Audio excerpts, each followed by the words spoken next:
Maceió, tem uma população de 65 mil habitantes, é uma das mais bonitas e antigas cidades históricas do Brasil. Por volta de 1560 e 1565, uma expedição organizada por Duarte Coelho atingiu o Rio São Francisco e teria dado origem ao povoado que, em 1635, foi elevado à categoria de Vila de São Francisco. Penedo foi erguida sobre o rochedo às margens do Rio São Francisco e passou a ser cidade em 1842. Chama atenção pelo bom estado de conservação e riqueza do patrimônio histórico e cultural. Tem estilo colonial e barroco centrado nas igrejas, conventos e palacetes dos séculos XVII e XVIII. Existem edificações neoclássicas e até exemplares de arte nouveau do final do século XIX. O Centro Histórico de Penedo tem 13 igrejas, 10 capelas e muitos sobrados. São acervos que fazem parte da história de uma cidade que foi palco do acontecimento importante do país. A Catedral de Nossa Senhora do Rosário, do século XVII, Igreja de Nossa Senhora dos Homens Pretos, 1634. Igreja de Nossa Senhora das Correntes, 1764. Oratório da Forca, 1769. Casa da Aposentadoria, 1781. Igreja de São Gonçalo Garcia dos Homens Pardos, 1758. Paço Imperial, século XIX. Casa do Penedo, uma instituição privada que visa preservar a memória do município e Memorial Raimundo Marinho. Fazem parte das primeiras construções de Penedo.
Bom dia, pessoal. Hoje nós vamos conhecer um pouco da história da Igreja do Rosário dos Negros com a viúva Joaquim de Lemos. Gostaria que vocês se sentassem.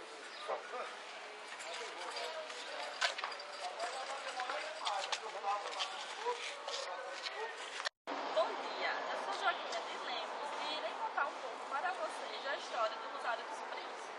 No século XVII, a vila do Penedo do Rio São Francisco, em uma tradição da Efigênia, construíram uma capela, que hoje é dedicada a Nossa Senhora do Rosário da Efigênia, construída pelo ano de 1634, a Irmandade de Nossa Senhora do Rosário dos Homens Pretos, através de seus integrantes, os Homens Pretos, na época eram os escravos negros libertos, deram início à construção da Capela Mor. Mas o trabalho arrastava-se por falta de meios. Depois de 156 anos, é retomado os trabalhos e inicia a edificação da nave. Em 1816 foram construídas a fachada e a torre esquerda. Como vocês podem ver, a torre só tem uma torre que foi construída pelo lado esquerdo. 46 anos depois, foi feito o corredor do lado direito. Para tanto, foi necessário que meu falecido marido, Manuel Hipólito de Souza Vieira, empreste 250 réis, sendo esse montante doado por mim. Dentro da igreja, Nossa Senhora do Rosário dos Pretos, tem o Santo São José, Santa Efigênia, São Domingos, Nossa Senhora da Assunção, Senhor dos Passos, Nossa Senhora das Dores, incluindo belíssimas imagens da cor negra, como Santa Efigênia, que encontra-se em seu interior, e justifica o fato da referida igreja ter sido construída por homens de cor escura. Então, agora, E seu horário de funcionamento vai das 8 da manhã às 5 da tarde. Após conhecer um pouco sobre a história da igreja dos Sábios Negros, nós vamos falar dessa movimento franciscano.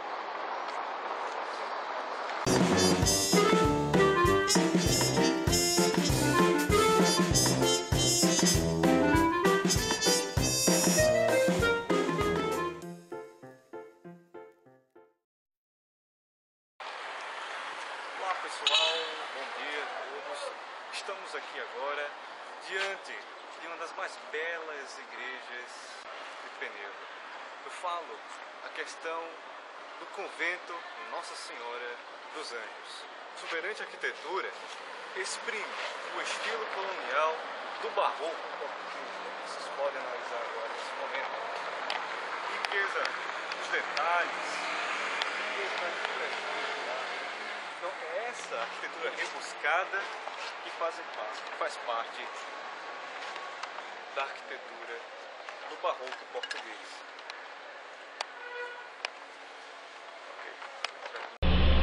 Olá, agora estamos aqui diante de uma imagem que traz em sua essência um fator misterioso que eu vou explicar a partir de agora. Eu falo de Nossa Senhora dos Negros, uma imagem que traz uma peculiaridade em relação às outras imagens.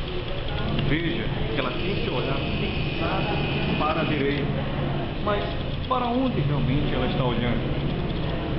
Claro, ela está olhando para um misterioso túnel que tem sido construído aqui no convento franciscano, isso no século XVI. Em 1660, esse túnel tem sido utilizado pelos holandeses comumente para suas fugas, trazendo uma grande história para a cidade de Penedo, inclusive para o convento Nossa Senhora dos Anjos. Então traz realmente uma questão do imaginário, mexe com a história do local. Veja aí a questão da arte barroca. A arte barroca, como vocês podem analisar também no santuário aqui, há uma questão da riqueza dos detalhes, uma questão da opulência pelas formas. Como todos vocês sabem, que o barroco ele é oriundo de uma palavra do espanhol, que significa barroco, de uma pedra que é irregular, ou seja, a não regularidade e a opulência nas formas da expressão da arte do estilo barroco português.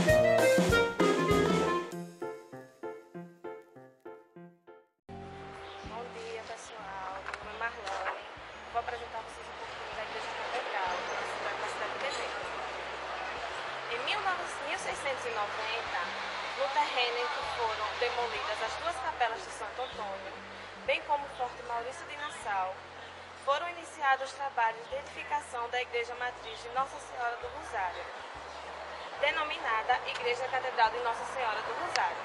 Nesse terreno aqui que vocês estão vendo a igreja, antigamente ficavam as duas capelas que eram do antigo padroeiro da cidade, que era Santo Antônio.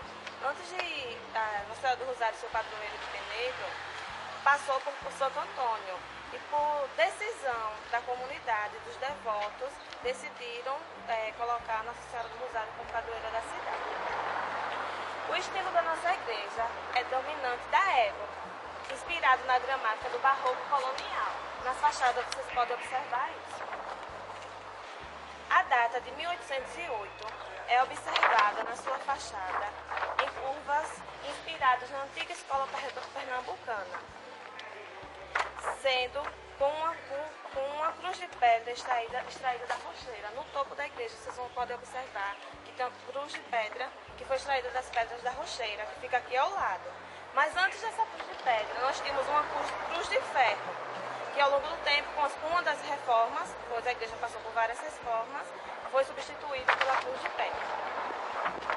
Suas altas torres, separadas por um bonito frontão arquitetônico, decorados por 3 vitrais que vieram da França, foram concluídas justamente com os corredores. No mesmo tempo que construíram as torres, foram também construídos 2 corredores laterais. E isso aconteceu em 1850, quando o vigário no tempo era o padre Antônio Joaquim da Silva. O relógio, como vocês podem ver ali no canto, em uma das torres da matriz, contou com a ajuda da Intendência de Trabalhos do mestre Mendonça e foi inaugurado em 1899. Ele funcionava com iluminação de acetileno e ele funcionava antigamente num convento que vocês acabaram de conhecer. Antes de ele vir para essa igreja, ele funcionava lá, mas foi comprado pela igreja por um valor que foi estimado no valor de R$100 mil.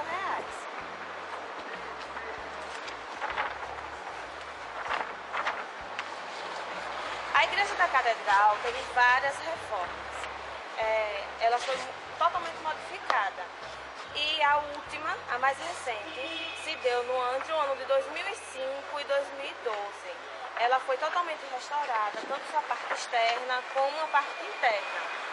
Eu vou convidar vocês para dar uma entrada para a gente dar uma olhada lá dentro. O historiador Hernani Melo registra em seu livro Penedo, Tempos de Ordens, Confrarias, um depoimento de Luísa Paquinha. Ela era cantora na época, morreu aos 101 anos, desde jovem cantavam aqui na igreja. Então tem um depoimento que vai relatar justamente como funcionava, como se dava a dinâmica da igreja no decorrer dos anos. Vamos ter uma conversinha com ela? Sou Luísa Paquinha, sou cantora desta igreja e tenho algumas lembranças da época de criança. Quando eu era criança, não havia um banco nessa igreja. As famílias ricas traziam tapetes persas, estendiam sobre o piso, que era de assoalho, como também o do convento, cobrindo as sepulturas, os pobres, porém levavam as suas esteiras de caboclo. Em seguida, surgiram as cadeiras de missa e depois os atuais bancos. Tenho lembranças de algumas famílias ricas, entreladas, como os Lemos, Cândido Moreira e as Lanzinhas, que aos domingos iam às missas ricamente vestidas, tendo à frente os escravos, levando os ricos tapetes.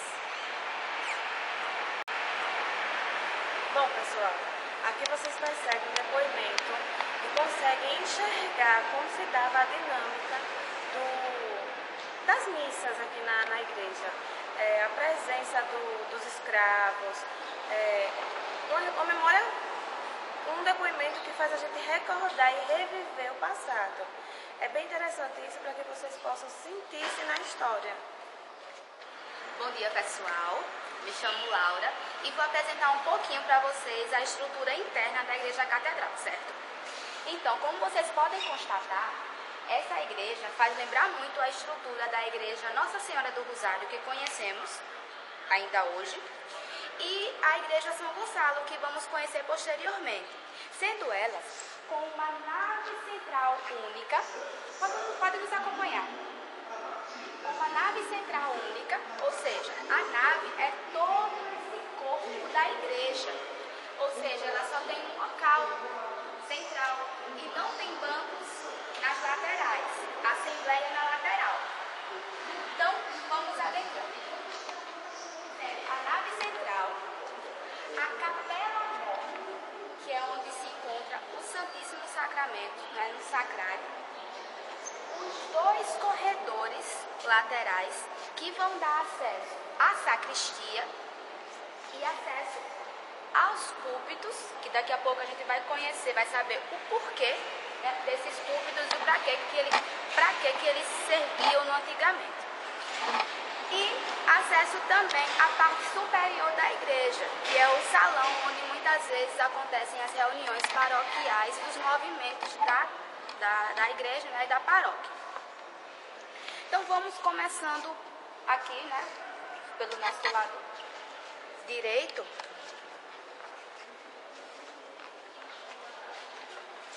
Então, aqui nós temos a imagem do Senhor morto, que é uma imagem feita em madeira com os braços movíveis, para facilitar principalmente o deslocamento nas procissões, principalmente na procissão do Senhor Morto na Semana Santa. Aqui em cima, nós temos uma imagem de Nossa Senhora, intitulada como Nossa Senhora das Dores, né, que vai trazer para a gente, né, que traz o semblante do quanto Maria sofreu, né, quanto foi dolorido para ela pelo seu filho morto. Nós temos aqui a imagem de São Judas Tadeu, né, um santo que teve um grande espaço, né, dentro da Igreja Católica, como todos os outros santos, que teve uma vida muito sofrida. Né. A imagem de São Sebastião. Essa imagem é também feita em madeira, estilo roca. Né. São Sebastião foi um mártir e santo cristão. Né. Foi morto durante a perseguição, né, levada a cabo pelo imperador romano Diocleciano. E o seu nome deriva do grego sabatos, que significa divino vulnerável. Ainda aqui no lado direito dos corredores, né, que há quem digam que os corredores dessa igreja são assombrados, mas que ainda não há relatos comprovados. Aqui nós temos a imagem de Santa Cecília. Santa Cecília, que é considerada pela Igreja Católica a padroeira dos músicos, né, da música. Foi uma jovem, né, de suave beleza,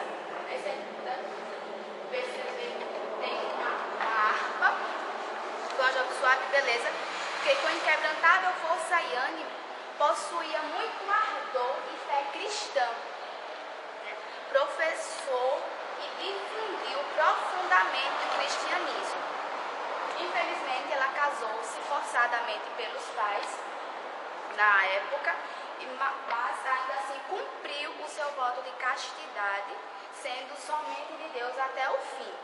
Quando casou-se, o seu noivo também se converteu, se tornando um grande apaixonado pela Igreja Católica, ou seja, ela se manteve casta até o fim da sua vida. E com o seu exemplo e testemunho, seu esposo se converteu.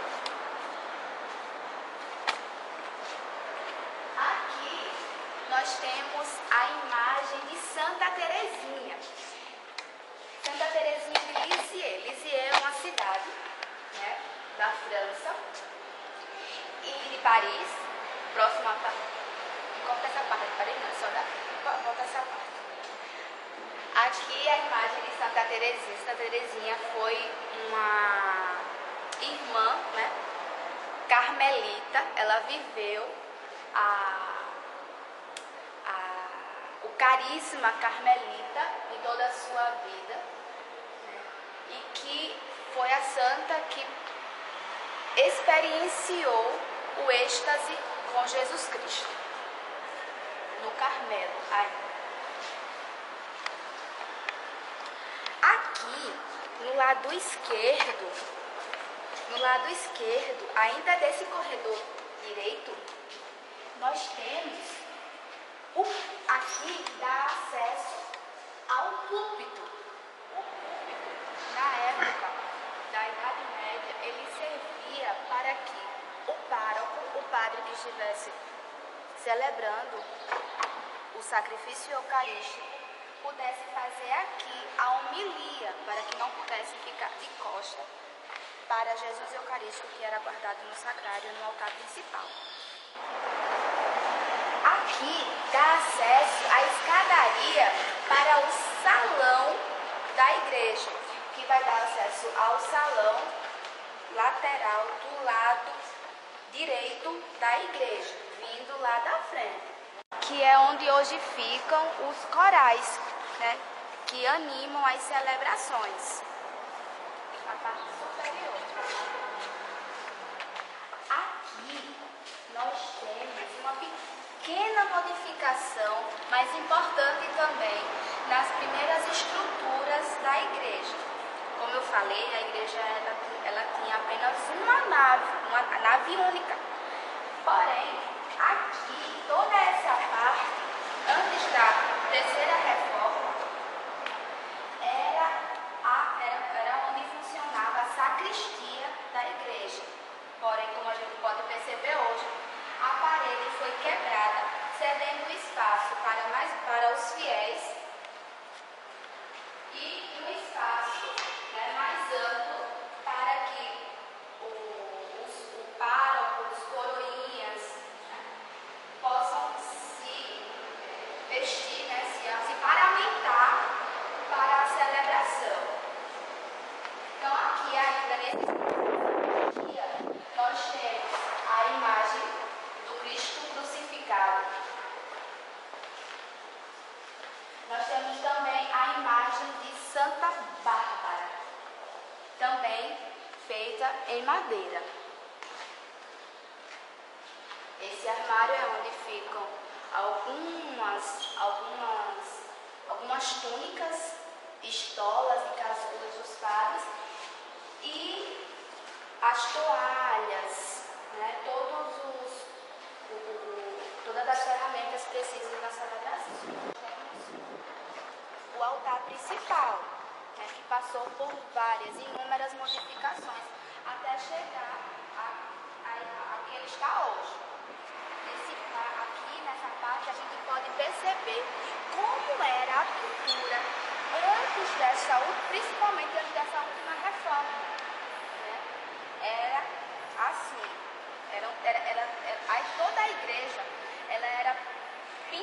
foi pintada manualmente com artes, né, como nós estamos vendo aqui. Inclusive o telhado eram todos com pintura, mas aí, como foi comprometido durante o tempo, foi refeito todo o telhado e pintado de corona. Aqui no altar principal nós temos as cadeiras que são usadas pelos párocos, né, pelos celebrantes, pelos coroinhas. E aí pode chamar a atenção essa cadeira maior.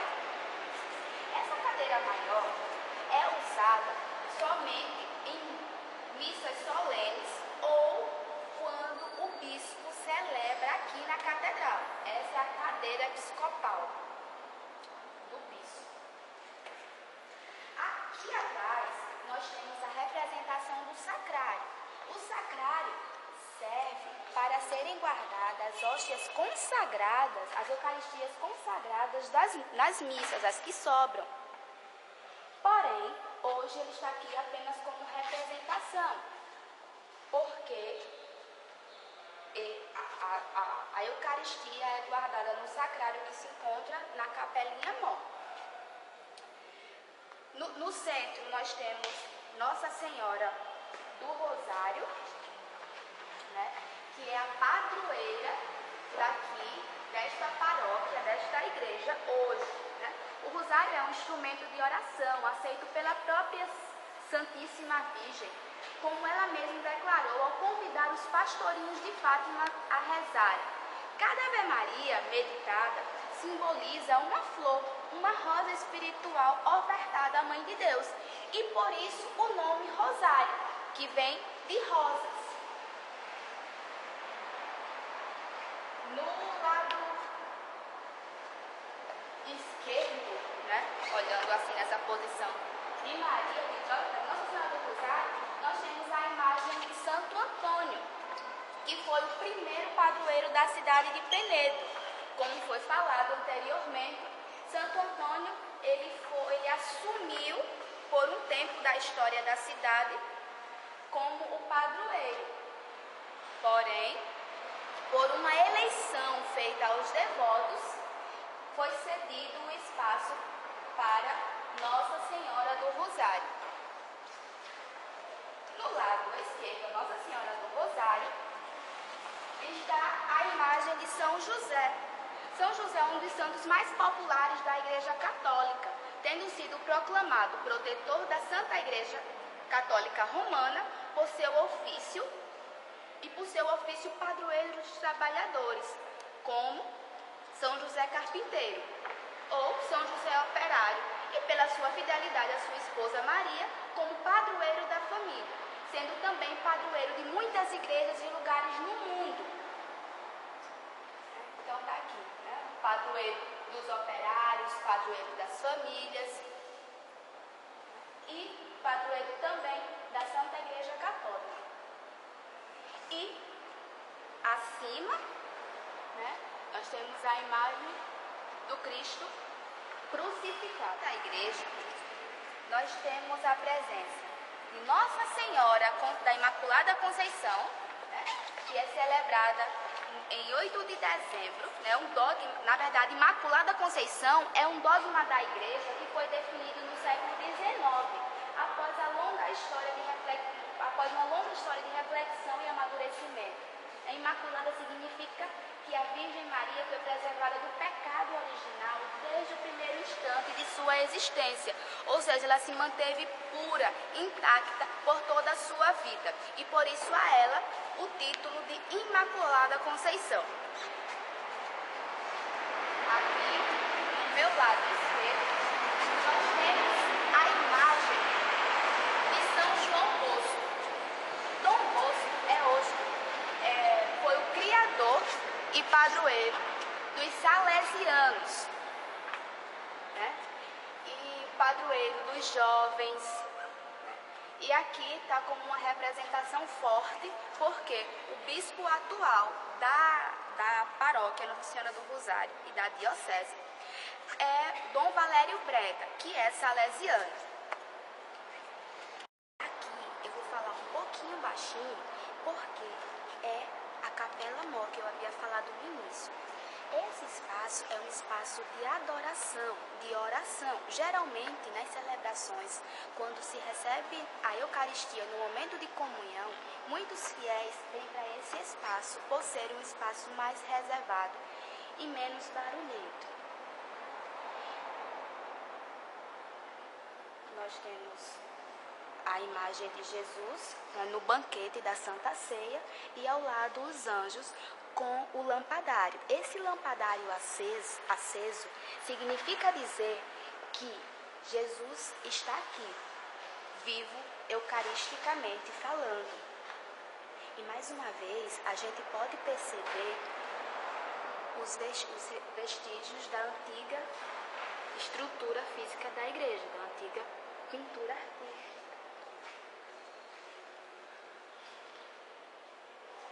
Então a gente pode seguir.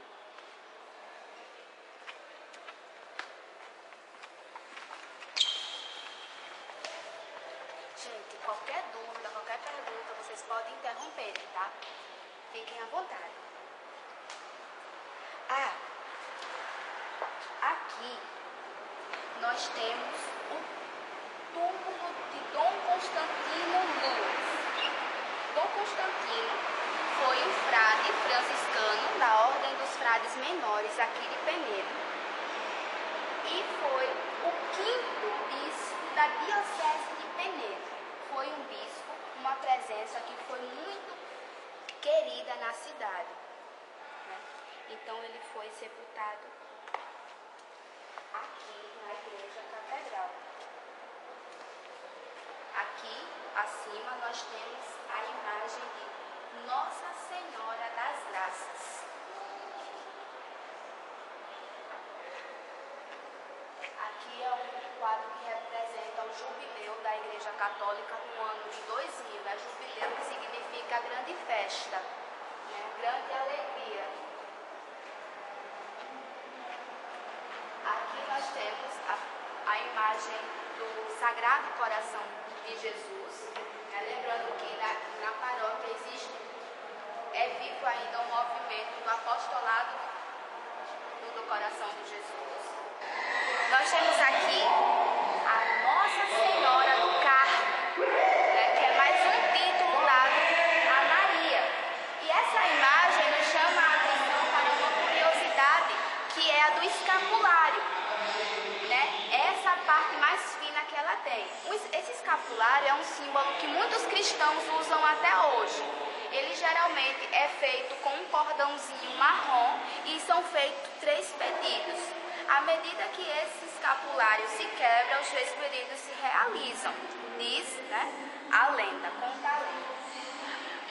Aqui nós temos a pia batismal, que ainda hoje é usada nos batizados feitos aqui na paróquia.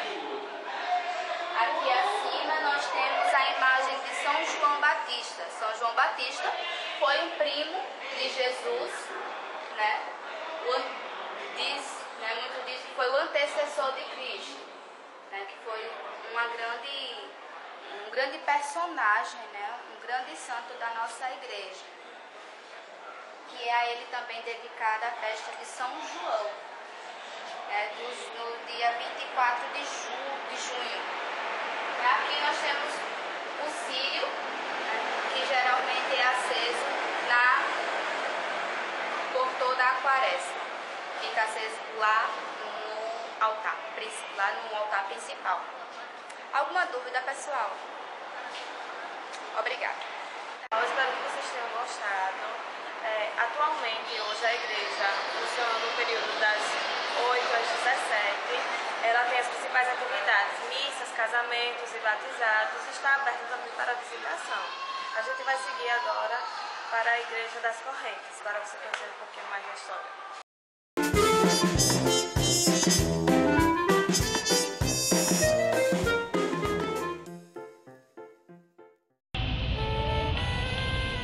Bom, essa igreja foi fundada inicialmente no ano de 1764, no século XVIII, pelo então capitão-mor José Gonçalves Garcia.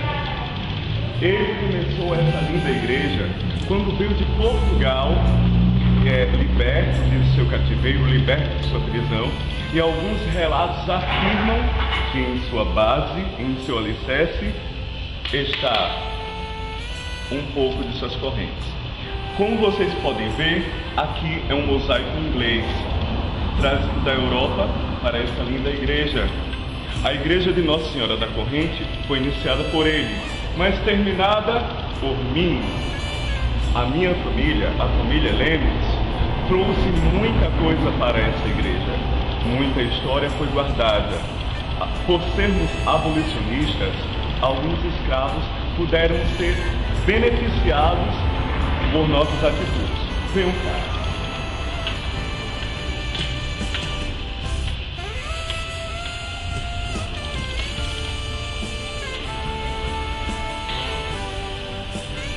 Ao observar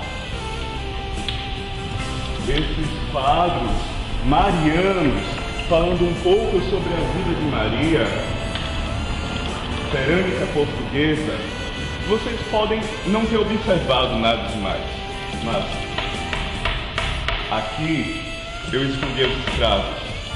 Aqui ficavam de 3 a 4 escravos que se desprendiam de suas famílias, acabavam fugindo de suas famílias, e eu, minha esposa e filhos cuidávamos de tentar alforriá-los. Tentávamos procurar meios para que esses escravos fossem libertos. Venham cá.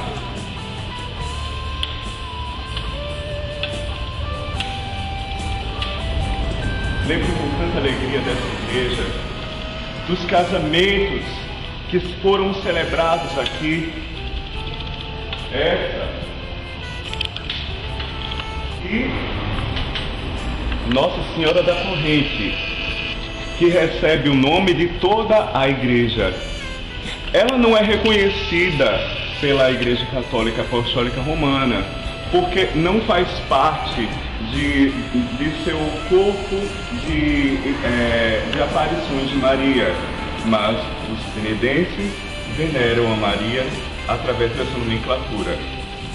Nossa Senhora das Correntes teve a origem penedense por causa de José Gonçalo, que quando veio liberto de Portugal, trouxe consigo suas correntes. E as teorias mais próximas é que por causa de sua liberdade, em gratidão a Deus, ele dedicou o nome à igreja de Nossa Senhora das Correntes.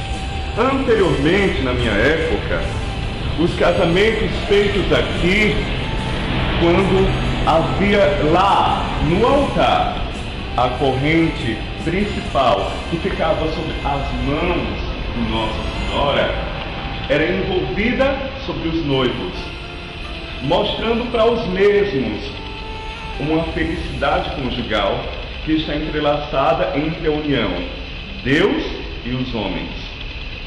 A Igreja da Corrente, como vocês podem ver, de tamanha beleza, revestida a ouro, é considerada uma das 20 mais belas igrejas do Brasil, tendo como estilo predominante, estilo artístico rococó, como falei anteriormente, com mosaico inglês, cerâmica portuguesa, e trazendo o que há de mais nobre na arquitetura europeia da época. Em cima, no telhado, vocês ainda podem presenciar o quanto da arquitetura desse lugar tentava representar a vida mariana, tanto em suas cerâmicas, quanto no seu telhado e como qualquer outro ornamento. Maria foi muito bem representada nessa igreja. Bom, espero que vocês tenham gostado de conhecer um pouco sobre essa igreja que foi tão importante para a vida da minha família. Espero que vocês se deleitem acerca de nosso itinerário. Ah, e não esqueçam, história sempre é muito interessante.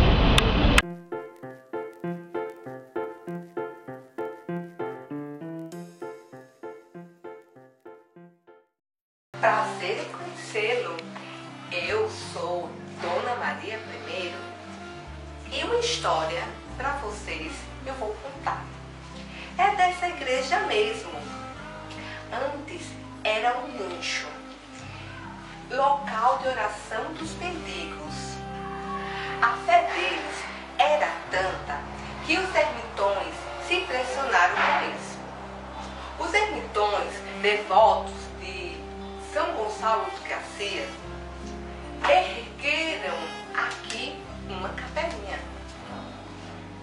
Não era negro nem branco, era uma misturama, homens pardos que conquistaram seu espaço. E por falar em espaço, espaçoso foi o templo. Este que aqui estamos dentro, depois da Irmandade se organizarem, certo coronel, por nome Manuel Martins Ramos, em honra de mártir de São Gonçalo, custeou uma boa quantia. Por volta de 1758, teve início essa empreitada. Um ano depois, estava tudo pronto. Uma feitura que ninguém acreditava, visto que outras obras grandiosas levavam um tempo danado para serem finalizadas. 50 a 100 anos, eu diria, pois das doações dependiam. Umas curiosidades para vocês eu vou contar. Tá vendo esse chão que a gente tá pisando? Antes não era assim não.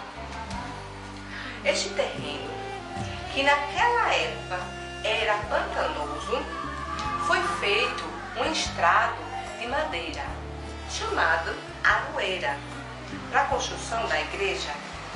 Houve um tempo que ficava tudo alagado e as canoas bandeavam por aqui, por esse lado.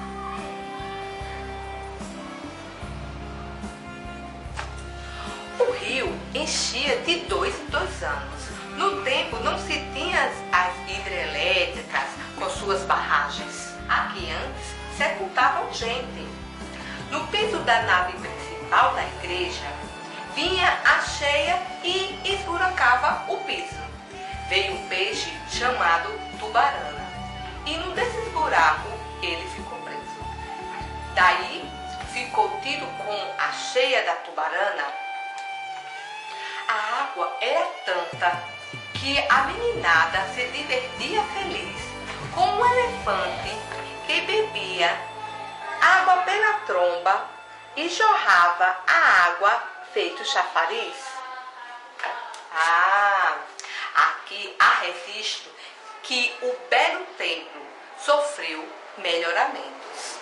Em 1770, seu pórtico foi reformado.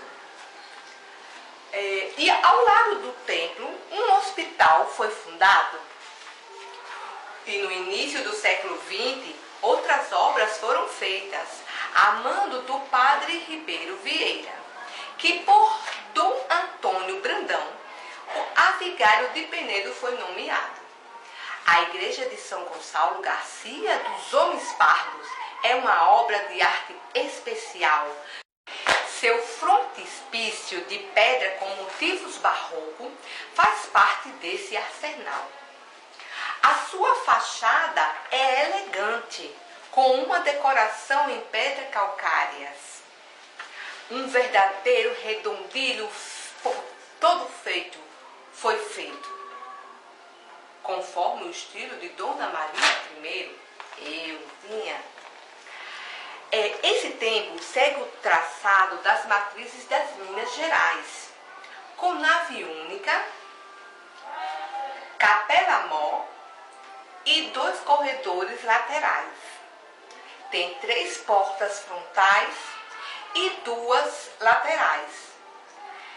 E igual número de janelas, para cada porta uma delas. 2 torres pontiagudas, um frontão em curva, no tímpano tem um óculo. Seu estilo era gótico. A nave única é espaçosa. Tem 2 púlpitos, 2 altares laterais de linhas neoclássicas de escola baiana e altares colaterais com imagem de Semana Santa. O conjunto de imagens desse templo é uma importância sem igual, representando os passos da paixão de Cristo, todas de tamanho natural, adquiridas pela Irmandade, proveniente de um contrabando. O porto de Penedo, vinda de Portugal, em direção a Recife, o navio naufragou. Foram resgatar as imagens e na igreja ficou. A capela-mor é profunda e estreita com um retábulo em madeira de estilo neoclássico. Realmente este templo é eclético, pois nele encontramos marcas do barroco, do neoclássico e de Dona Maria I. Na sacristia existe um lavabo e em pedras calcárias, verdadeiras obras de arte. Agora vamos falar sobre as imagens que existem no templo. Senhor dos Passos, Senhor da Prisão, Senhor da Pedra Fria, Senhor da Cana Verde, Nossa Senhora das Dores, Cabeça de João Batista, lavrada do mestre Cesário Procópio dos Mártires, São Gonçalo Garcia, Nossa Senhora do Patrocínio, São Vicente Ferrer, São José, São Pedro, os dois últimos da lavra do mestre Antônio Pedro dos Santos.